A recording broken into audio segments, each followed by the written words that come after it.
Marriage చేసి 2023లో marriage అయింది నాకు. 1 ఇయర్ ఉన్నాను వాళ్ళ ఇంట్లో. 1 ఇయర్ కూడా 2 months తర్వాత జాబ్ చేయని వేధించేవాడు. తర్వాత జాబ్ వచ్చిన తర్వాత శాలరీ ఇవ్వమని వేధించేవాడు. మళ్ళీ శాలరీ అయిపోయాక అమ్మ వాళ్ళ ఇంట్లో నుంచి ఏదో ఒకటి తీసుకురా, బంగారం తీసుకురా అని వేధించేవాడు. ఏదైనా మాట్లాడితే సైకోలాగా వచ్చి నన్ను కొట్టేవాడు. మా అన్నకి యాక్సిడెంట్ అయిందని చెప్పి బయట ఇంటికి వెళ్ళాను. అంటే ఇంటికి వెళ్తానన్నాను. ఇంటికి వెళ్తానంటే అప్పుడు మీ అన్న ఇంటికి ఎందుకు వెళ్తావు, మీ అమ్మ నాన్న చూసుకుంటారు కదా అని చెప్పి వేధించాడు. లేదు మా అన్న హాస్పిటల్లో ఉన్నాడు, సర్జరీ జరుగుతుంది, నేను చూసుకోవాలి కదా అని చెప్తే నేను వెళ్తూ ఉంటే వాళ్ళ డాడీ ఇంకా అబ్బాయి వచ్చి నా మీదకి వచ్చి ఎక్కడికి వెళ్తావు అమ్మ, ఎక్కడికి వెళ్తావు అన్న ఇలా కొట్టడానికి వచ్చారు. ఇద్దరు కొట్టడానికి వచ్చి ఆ అబ్బాయి అయితే రాజులో కాలుతో తంతాడండి నన్ను. ఆ అబ్బాయి వాళ్ళ డాడీ నన్ను ఆ రోజు ఇంకా మెడబెట్టి బయటకు తోసేసి ఇంకా మా ఇంటికి రావద్దు, నువ్వు వచ్చావంటే కాలు ఇరగొడతాను మా ఇంటికి వచ్చావంటే అని చెప్పి నన్ను బయటకు గెంటేశారు. బయటకు గెంటేసి వాళ్ళే రిటర్న్ నా మీద కేసు పెడుతున్నారు.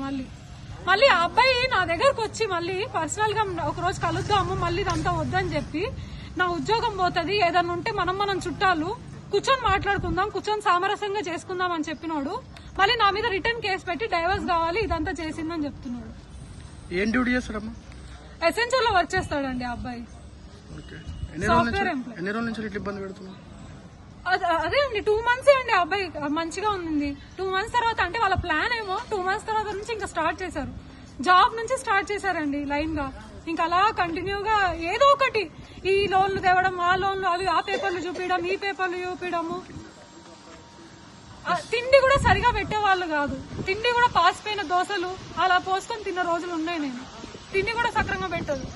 కానీ పోనీ వాళ్ళకి ఏమన్నా ఏం లేదు ఇద్దరం కలిసి చేసుకునే అలా అంటే ఫుల్ ఉందండి వాళ్ళకి.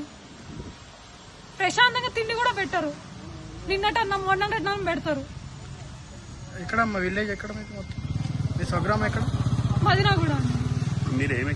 నాకు న్యాయం కావాలండి. ఆ అబ్బాయికి శిక్ష పడాలి. ఇంకో అమ్మాయి ఇలా ఈ ప్లేస్ లో ఇంకో అమ్మాయి ఉండకూడదు రేపు. ఇప్పుడు కూడా చూసారా వాళ్ళ ధైర్యము. నేను రోడ్ ఎక్కాను, వాడు హ్యాపీగా ఉన్నాడు ఇంట్లో.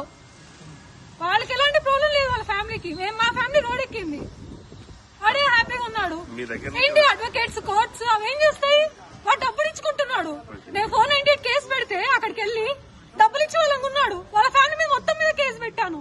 అంటే వాళ్ళకి కన్సర్న్ లేదు. ఆడపిల్ల కూడా ఏమైపోయినా వాళ్ళ డబ్బులు వచ్చింది కదా చాలా ఆ రోజుకి. నేను అదే డబ్బు ఇచ్చి వాడి మీద కేసు పెట్టించా కదా. నాకెందుకు న్యాయం లేదు, వాడికి ఎందుకు న్యాయం వచ్చింది?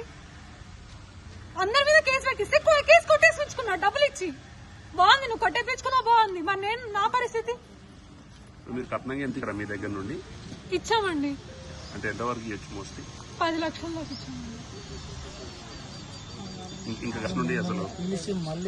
నాకు గ్రడ్జ్ ఉంది. చంపేస్తారండి వాళ్ళు, నన్ను చంపేస్తారు వాళ్ళు.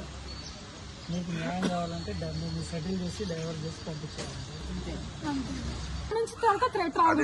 నాకు ఎలాంటి థ్రెట్స్ నాకు రాదు. సమయంలో నాకు ఒక 50 lakhs దాకా కావాలండి.